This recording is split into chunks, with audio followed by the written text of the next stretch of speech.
this is kind of open-ended. How many of you have seen some crazy addenda written out there? All that. Who wants to share one? Just really quick. Tell me when that happened to you, Amber. I got one time for one of my sellers that was 3 pages, single spaced repairs requests. Why didn't they just send over the report and say fix everything? See, I'm all about easy. But any other crazy addenda clauses you've ever seen? I want to share some with you today, if that's all right. There's a purpose in it, I promise. Closing costs. First one that I see of this. How do you like that one? What, all right, if you're a listing agent, are you going to accept it as written? You better not. What are some closing costs for the buyer? Yell it out, Dennis.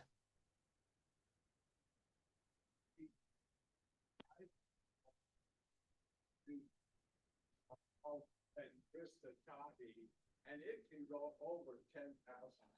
Oh, easy. Yeah.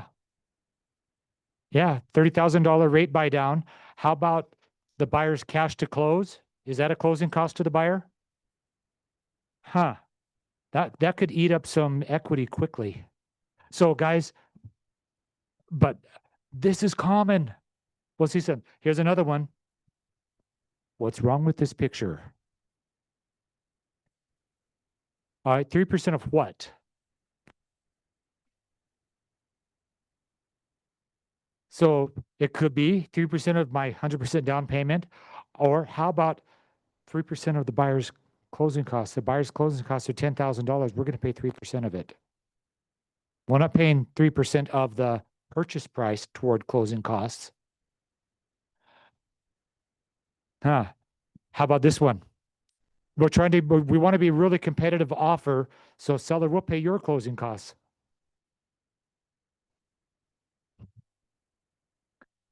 How exciting can that be? Would you be excited to accept this if you're a buyer's agent and a counteroffer? Buyer's not going to be excited, but the seller's going to be really excited because there's also a mortgage payoff possibly. Is that not part of the seller's closing? Because sellers are the last ones. If you read the REPC, it's the end of section 4. It says, seller, you're the last one to get paid. After your loan gets paid, after commissions are paid, after you paid title, if there's any left, you get it. But buyer says, hey, I'm going to pay all your closing costs. Sweet. I'll take that one. I'll sign it. All right. There's so many other options and variations. Here's the answer. Please, please, please use the UAR language in the standard closing cost addendum. On the blank addendum, it's there. There's a closing cost addendum if you need a standalone. Use it in there. What happens if we collect too much in closing costs? I was working with Sheila on a transaction, and we had asked for $15,000 in closing costs, and she came back to me and said, Dean, we can only use 10. What happens to the other 5?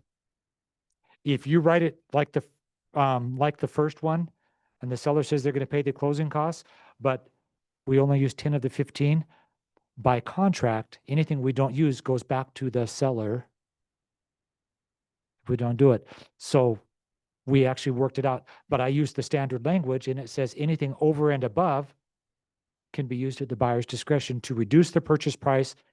It can be used for any other purpose that the buyer chooses on that. They just can't go into the buyer's pocket. All right. Some other fun ones. Personal property.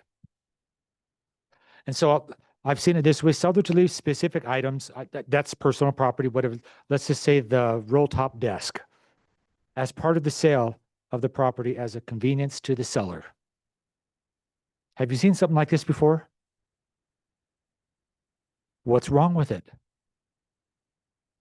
Some of you have probably written this one. Let me share with you a fun one that I had. Buyer moves in because the refrigerator and the deep freeze were going to be left for the seller left by the seller as a convenience to the seller. It came in, the fridge was gone, the deep freeze was gone. You called the listing agent said, yeah, seller called me and said it wasn't going to be convenient to leave it. Since they were going to leave it as a convenience, he said, well, it's not convenient, I'm taking it.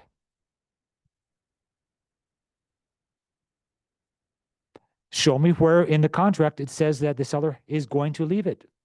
They were leaving it as a convenience. That's not convenient anymore. Yeah, go ahead, Kevin.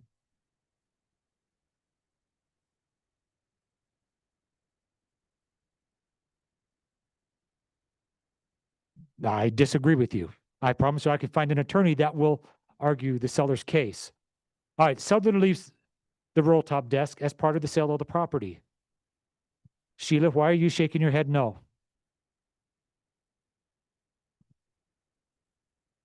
The lender doesn't want to lend on personal property. They only want to lend on the real property. So you'd want to add something to that that would say that this is not, it doesn't affect the value of the sale. Seller to leave stuff as part of the sale of the property at $0 value. That's closer. But again, are there some pieces missing? Yeah, on purpose. I left them on. Yeah, you left all the fireplace equipment, and now the fireplace doesn't work. Yeah, I forgot to say without warranty or without any promises. There are documents on the MLS that talk all about personal property without warranty and at $0 value. Would you please use that stuff? Use sections, I think it's in section 1, the clauses for the inclusions. They're going to be left with the property, and put them in there, or use the list of the if there's a property list. Those of you that are selling Airbnbs, where all the furniture is included, you better have a very inclusive list of all the stuff that's staying. Anyway, if you have questions on that, come talk to me. This is a big deal because at the end, there's always a fight. Now, I've had agents, and it's been a while, said that in this whole, and this is on the listing, but somehow, look, whenever I write a buyer offer, every single one of them, I will put MLS after the address and top line where we're describing the property. I put in parentheses MLS : and I put the MLS number. Anything that was promised on the MLS, that's included. I put it inside the 4 corners of my contract. Somebody did that on the MLS. It said that there's air conditioning. There's no air conditioning on this particular property in Eagle Mountain. It came back. The seller said, agent, you messed up. There's no AC. The buyer came back and said, I need an AC. I had an agent who purchased an air conditioning unit for a house. How does that help your commission? Not a lot. You just got a commissionectomy for writing a bad listing. So be careful. Make sure that your seller really does sign off on stuff. Okay. This is one I thought I'd share because it was really fun. Someone decided to write a third, need to sell my property before I can buy. Usually it's just I have a contingency on there, but this is written pretty well. It probably ChatGPT. Third-party contract deadline. Buyer shall have until a date to enter into a third-party contract. I think they gave themselves 3 weeks with a buyer, with the purchaser of their home for the sale in price. This date shall be known as the third-party contract deadline. If the buyer has not entered into a third-party contract by that deadline, the seller or buyer may cancel the REPC by providing written notice to the other party no later than 4 days after that deadline date. Okay? Whereupon the earnest money deposit shall be returned to the buyer without the requirement of further authorization from the seller. Good language. The third-party contract deadline may be extended if agreed upon by both parties in writing. And then they included language. The due diligence deadline is 14 days after the subject property goes under contract. The financing and appraisal deadline is 21 days. So let's walk through what happened. That date came and went. Neither the buyer or the seller canceled. What are the deadlines now? They don't exist. It goes in perpetuity forever until the seller buyer finally gets their property under contract in price. Then we have deadline dates. Is that a problem? It would be if I'm the listing agent, because I just got my seller to sign something that should never have signed. Quit writing your own stuff. Quit being attorneys unless you are one. And I don't care if you're in law school, Mike Burns. I'm just teasing. And I know that we have folks that are looking at that. But man, stay in your lane and quit being attorneys. We have a document for this. It's built in there. If you're a listing agent, in each opportunity of command, there's a clause that says addenda. If you click on that, it loads some addenda clauses. In that, I actually have something I stole from another brokerage that beefs up your time clause addendum, where it gives the seller the ability to cancel the contract if the buyer is going to waive their time clause or waive their contingency. See, because a buyer could say, I'm going to waive the contingency. I'll put my $5,000 on the line. I'm still hoping to get my house under contract and sold. And so they just waive it. I say, no, you can't waive it unless I say you can, meaning you have to have it under contract, or you have to get me a new letter from a lender saying that you don't need to sell the asset in order to be able to perform. Guys, be smart about your contracts. Don't try and be super smart. There are holes you don't see. Is that okay? I hope it was entertaining, but man, this is really good. That's about as good as chat will do. But it missed so many things. And now I literally have a seller sitting, waiting for this. I haven't heard the follow-up yet, but the listing agent was going to send a document trying to extend or create a new third-party contract deadline. But now it has to be mutually agreed upon by the buyer and the seller. What motivation does a buyer have to sign one? They have zero. They don't even have to lower their price to try and get their home sold because they have a property tied up forever, according to the language in this contract. It can get illegal and we can get ugly, but that just means attorneys get paid. Anyway, and I don't have a problem with attorneys getting paid, but in this way I do. Anyway, that's all I have for today. Be careful about your addenda. Use the language that we already have from the MLS through the UAR attorneys and the forms committee. They know what they're doing.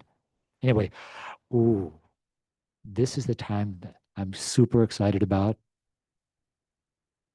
Novalea, you are on. And guys, this is going to be really great. Those of you who don't have handouts, I'll bring some by. But she's going to talk about 5 types of wealth.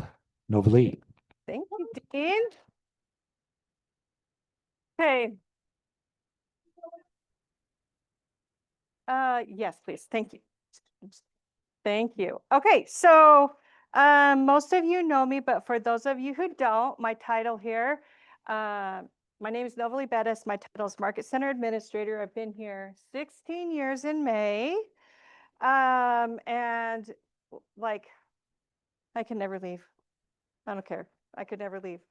I am passionate about a few things, but 2 of the things I'm most passionate about are numbers and legacy. And so those things are very important to me, and I study them, I work with them, I focus on them in my daily life. And I'm grateful that in my role, I get to participate in both of those things. So that's why I would never leave. But I want to start by giving a little story, and I want you to put yourself in my shoes, okay? So 3 years ago, I was in Austin at regional leadership training because I also work as the regional MCA. And I was at regional leadership training with Johnny. And I happen to be one of those weird people who gets gallstones even though they don't have a gallbladder. And when I get those attacks, I get sepsis and I have to go to the hospital immediately. And I felt that pain start. And I'm in Austin in this meeting and I'm like, oh, this is not going to be good. So we go to the airport and I'm like, I can endure this really bad pain for 3 hours, but I'm just going to call the doctor. And so I had my husband call the doctor and say, should I get on the plane or should I go to the hospital? And he's like, you get to the hospital immediately. So I walked 1.5 miles to the Uber pickup, the Austin airport. and I get myself to the hospital. You should have seen Johnny's face when he asked if he should go with me. I should have said yes, but I didn't. Just the look on his face was horror. So I get to the hospital and they take me back. And then a doctor comes in and she said, Novalea, have you ever been diagnosed with AFib? And I'm like, I don't even know what that is. And I said, no. And I'm like, the pain, I know what it is. Like, pay attention to what it is. And she's like, your heart rate is 200 beats a minute and it's steady and consistent. And we have to get it down. I'm like, okay, well, then, give me the medicine and get it down. And she said, I'll be right back. She had me do a couple little things, none of it fixed it. So she said, I'll be right back. She walks in and she has a crash cart and 8 doctors. And she said, we're going to give you this medicine that stops your heart. And then after that, we're going to give you the medicine that will start it right back up. And I was a little stunned. And I'm like, I know what it is. It's down here. And she's like, I wasn't thinking very clearly. So I said, hold on, can I at least call my husband and have him on the phone with me? She goes, you're going to be okay. And I'm like, I'm going to call my husband. So I called my husband and I said, hey, just so you know, they're going to give me this medicine that's going to stop my heart. And then they're going to give me medicine that starts it again. Can you just hold on the phone for me? And so my husband is like freaking out. And that is it's a very weird feeling when they give you that drug. I will say that. And I don't want to ever have that happen again. And they did it twice and it didn't work. But as I'm laying there, what do you think if you were in that situation? What would be running through your mind? Yeah, like I'm alone, far away from my family, nobody there. What am I like? When was the last time I told my kids I'd left him? Right? I don't have my manual with all my passwords at the office. What's Johnny gonna do? Like all of these things are going through my mind, and my husband's losing it on the phone. And it was a traumatic experience for me, but it was life-changing for me, and I'm actually grateful that it happened. Because it really put me on the right path to doing some things. And it just happened to be that the things that were going through my mind relate to a book by Sahil Bloom called The 5 Types of Wealth. And he was actually a guest speaker at Mega Camp last month. And I just, so you need to buy this book. Highly recommend. I cannot do justice to this book, so I highly recommend it.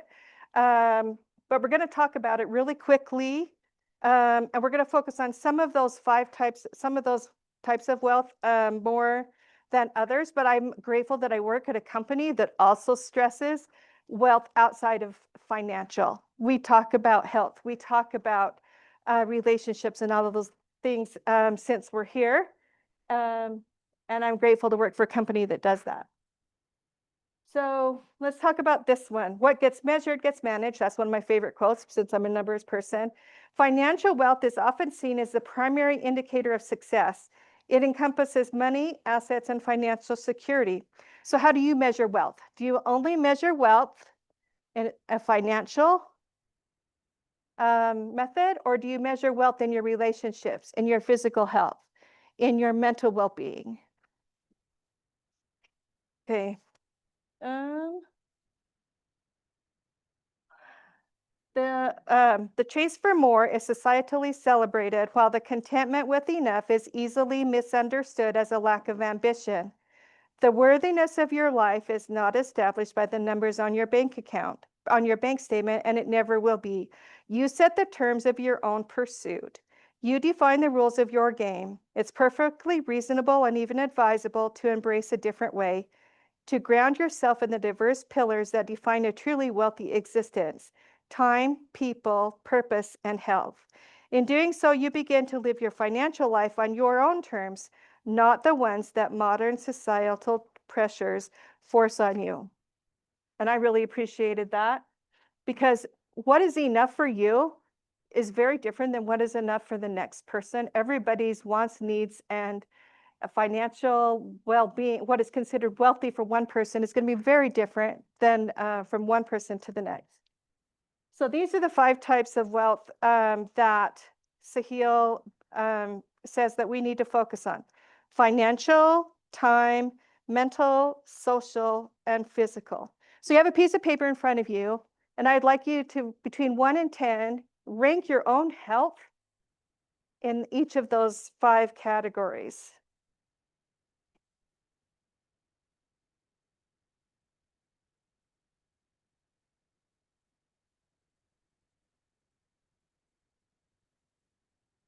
Anybody need a paper?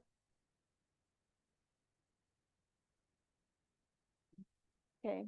Financial wealth is a tool, not the goal.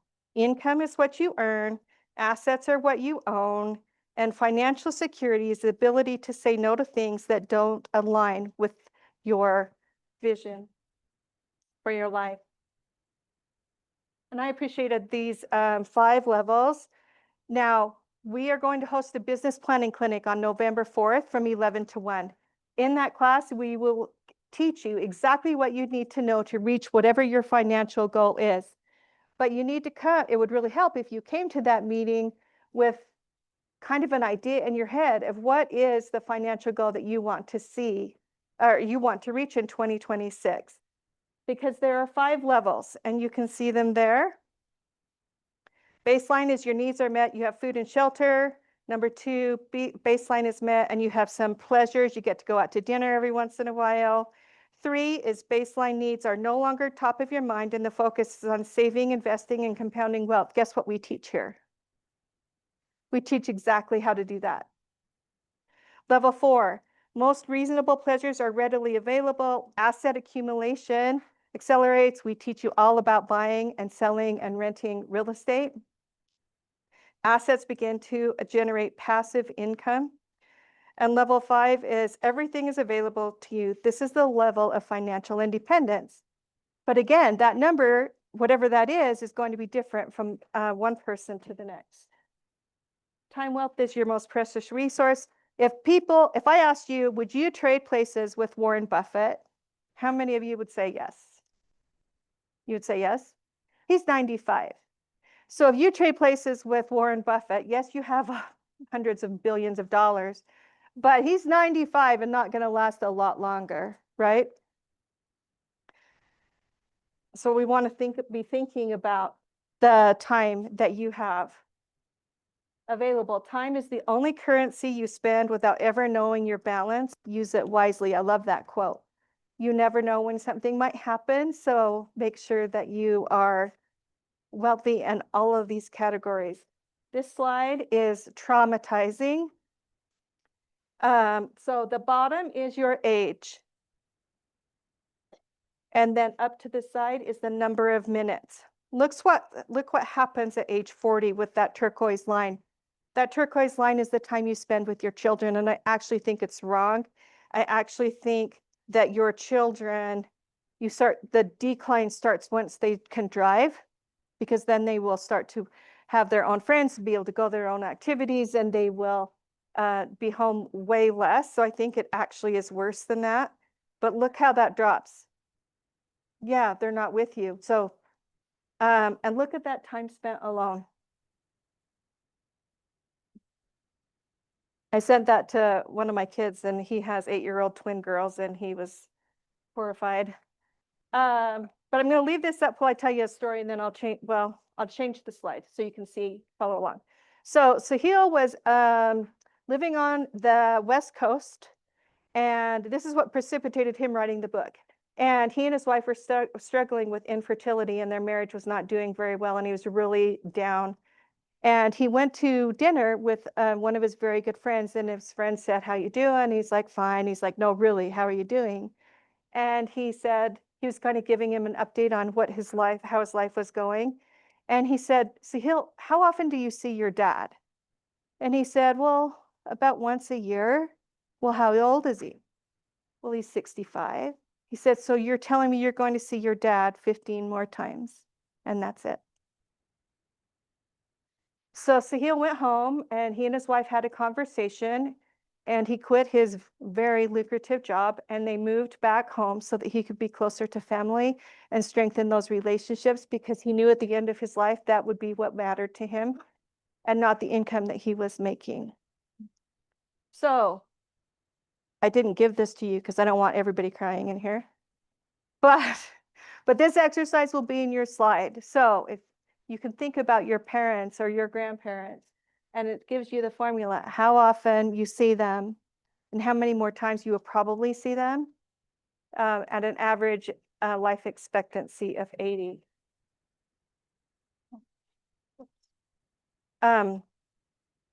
Be aware that time is your most precious asset. Concentrated attention is the dedicated deep focus on high leverage projects, opportunities, people, and moments that really matter. And then control the freedom to own your own time and choose exactly how to spend it. So mental wealth. Dean and I were talking about this morning. One of my biggest fears after living with my mother-in-law who had dementia is getting dementia. And so I've done a lot of study about this and things that we can do to prevent it. One of them is learning new things. So I try and read a lot, and I'm always trying to read books, especially around legacy, about financial planning, about things that are important to me. So increase your knowledge, clarify your perspective, expand your creativity. I'm going to go through this one a little faster. Fill your life with I can't believe I did that stories and not I should have done that regrets.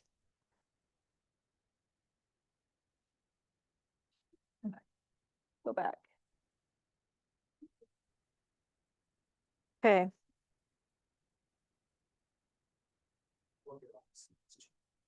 Yeah. The 3 pillars of mental wealth. Having a purpose, knowing what your vision is, growth, the hunger to progress and change, space, the creation of stillness and solitude. I saw this quote this morning, so I wanted to read it. Studies show that short, novel experiences, a day trip, an unplanned hike, exploring a new street, boost dopamine and reset your mood. You don't need a grand vacation, you need interruption. The brain thrives on small doses of novelty. Routine keeps you alive. Novelty makes you feel alive. I love that. And actually, that is one of the things that reduces your likelihood of getting dementia, is getting out of your routine and doing something different that you've never done before. That's why you don't see kids do it. Kids get it because they're always doing new things that they've never done before. Social wealth, the power of connection. Okay, this one is my favorite and something that I'm incredibly passionate about. So I'm going to play a video of Sahil Bloom. This is the gentleman who wrote the book. We're going to play this video, and he's talking about a Harvard study. Okay. They found that the single greatest predictor of physical health at age 80 was relationship satisfaction at age 50. Not your blood pressure, not your cholesterol, not your smoking or drinking habits. How you felt about your relationships was what determined how well you aged. So what better reason do we need to invest in our relationships on a daily basis? But we don't think about relationships that way. We don't relate to relationships as an investment. So they fall. They're the first thing that you drop the ball on. You don't think about the fact that doing the tiny thing today is going to compound in your future when it comes to your relationships. Again, so he's the one who wrote the book. But also at Family Reunion, there was another, at Mega Camp, there was another speaker, and her name was Liz Bohannon.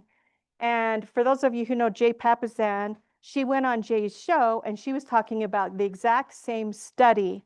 And I want you to listen to the very end of the, and how she describes who those relationships have to be, because she's very specific. So listen for what type of relationship actually counts in the study that Sahil was talking about. Okay, you can play this. They found that the single great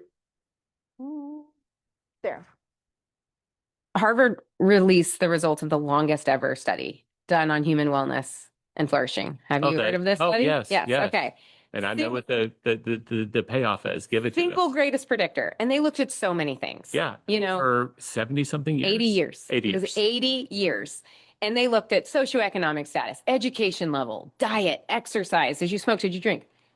Single greatest predictor of how long you will live and how happy and healthy you'll be at the end of your life is the quality of your Relationships. relationships. Yeah. And that actually has to extend outside of your nuclear family in order to receive those full So that's benefits. a nuance I wasn't aware of. Yeah. So a lot of Americans go immediately to like, okay, well, I need to invest more in my marriage and my kids, which is great. Like if that's, But that's more of the me instead it of the is. we. It's a little bit more of the me than the we. That actually doesn't create a secure sense of belonging where like, but what if something goes wrong for me? All of a sudden we're on our own. Like no one's going to come in and save my family. So you're exactly right. Your nuclear family often ends up being an extension of me. The we is the collective that ends up creating this incredible sense of security that goes, even if the worst happens, I'm not alone. I have a network of people and friends, loose connections, very, very secure, intimate connections that'll be there, that'll hold me. And then there'll be a time when it's my turn and they need holding and they need support. And then I'll be there. I love that quote. So these are the kinds of people when you attend family reunion or mega camp that you'll get to hear from. And I can't imagine working for a company that doesn't bring in these kinds of people. Like we are so lucky to be here. And okay, so what did she say at the end? What relationships count? Outside of your, probably what is considered our comfort zone, right? And I hadn't focused on that. I haven't focused on that. I have 6 kids that are here and I spend most of my time with them, and that's wonderful. And there's nothing wrong with that, but I do think it's important that we expand our zone a little bit into other people. I told Charlize I was taking a friend application. She said she'd come walk with me on my walks in the morning, and she's done that. I appreciate her. Many elderly people that he interviewed for his book said that their disappointment was, I didn't earn more money, but I didn't stay close to the people I love.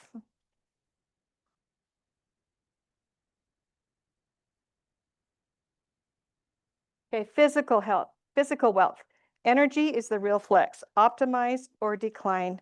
So all of us know basically what it takes to maintain our physical health.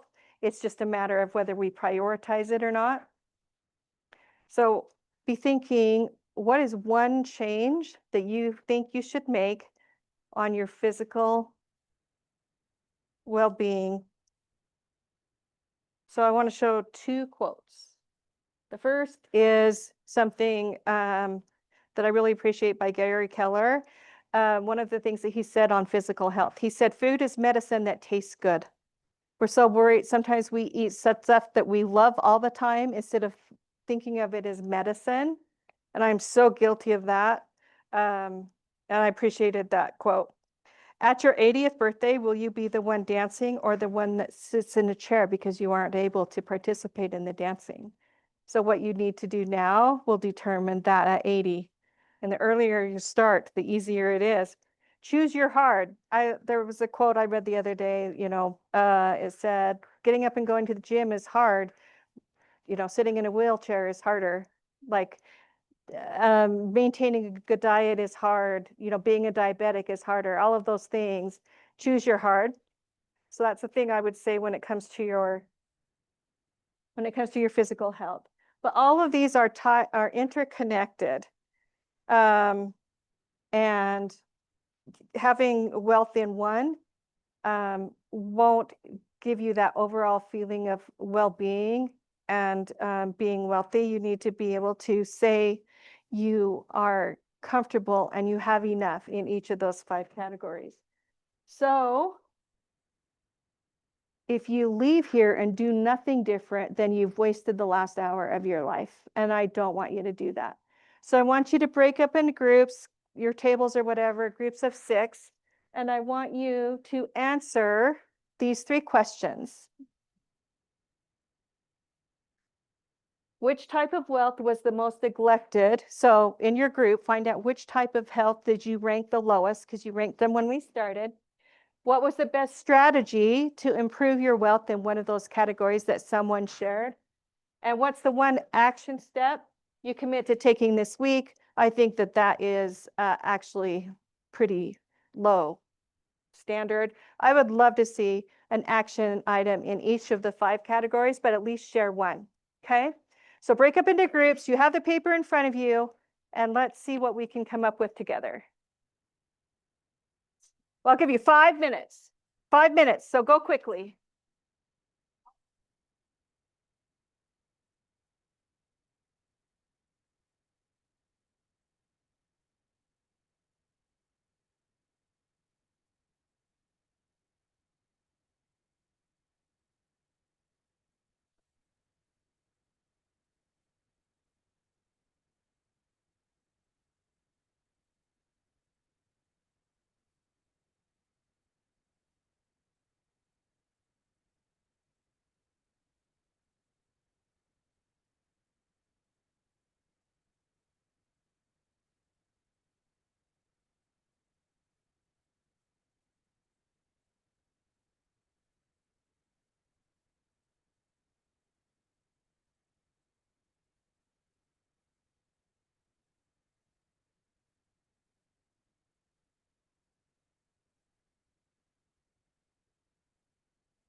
Two minutes.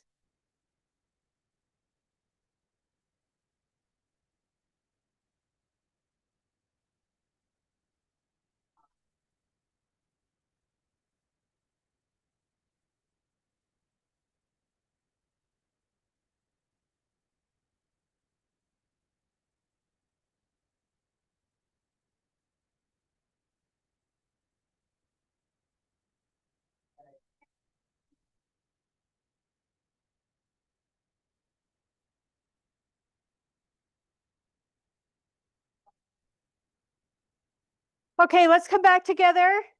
So I would like 30 seconds. Okay, 30 seconds.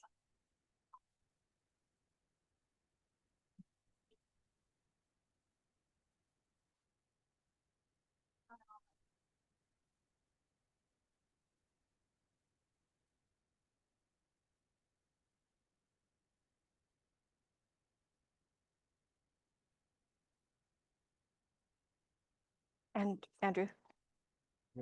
Okay. Oh, perfect. So let's come, I want to see if there's some good ahas, right? Let's come back together. Shh. Come back together. Okay, what type of wealth was the most neglected? What was your most neglected? Our group as a whole was time. Time? Yep. Okay, Kevin, what about your group? It was physical for us, right?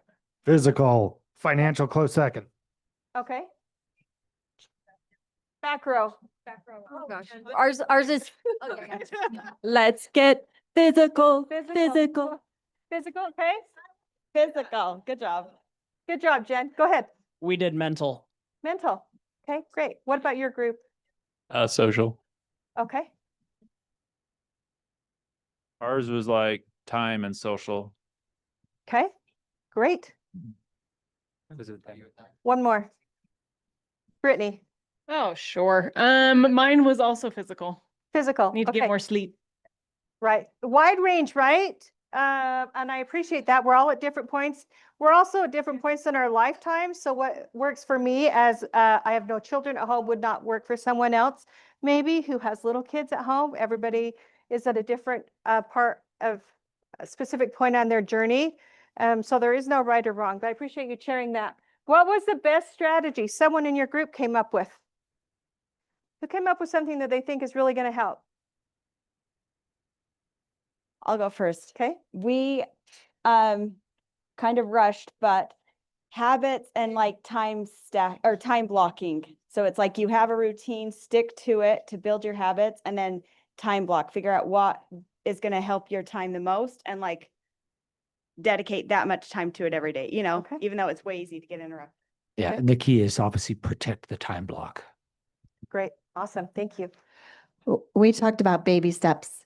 So even though Mm. it says the one action step, I think that's great because baby steps, you do one little thing until it's a habit and then you move on to the next thing instead of biting off the whole elephant at once. I love that idea. Thank you. Who's next? Sorry, we don't have one. No answer. What's your strategy? No strategy for physical? Either best strategy or an action step. Do you want to go dancing Tuesday nights? You guys gonna wake up and go on a morning walk? Okay, they're gonna start walking this week. Actually don't. You should probably walk, right? I know. Okay, don't run. There we go. Okay, who's next? You guys, Anyone on this side? Over yeah, here? did you guys come up with a An action strategy? step or a strategy? No action step? Amber has one. Amanda. We sort of discussed it because ours were social and time. Dan asked Randy if he wanted to hang out. Oh, okay. That's great. Gotta keep asking. Yeah, so we really didn't talk too much about strategy, but we did talk about like using our time more efficiently. And then that opens up room for everything else. Yeah, I love that. Okay, one more. Yeah, you wanted to talk. For the social, now I know that she said the family doesn't count, but my goal for this year is that, because all but one of my kids are married. So my goal for this year is that we would have one child in their household over for dinner every single Sunday for the entire year. And gosh dang it, I've made that goal. Good And it's made it. And sometimes it's like, there's nothing really exciting in the fridge, so we'll invite Des because she's my soul. But we've made it this far and it's made a big difference. And my kids seem to be more grateful. And that wasn't my goal, but that's been an added benefit from that. So I appreciate that. One more? Yeah, for time, we talked about setting a focus on your phone so it doesn't notify you like the WhatsApp and your email and some of those more work specific apps when you're at home. That's great. I appreciate that. I love it. Okay, thank you for participating, for sharing. I highly encourage you to go read that book. It has some great content in it, and I think it will really make a big difference for you. And that's all I have. And thank you to our lunch sponsor. She brought tacos, so enjoy your lunch. And thank you for the lunch. Are you going, go, go?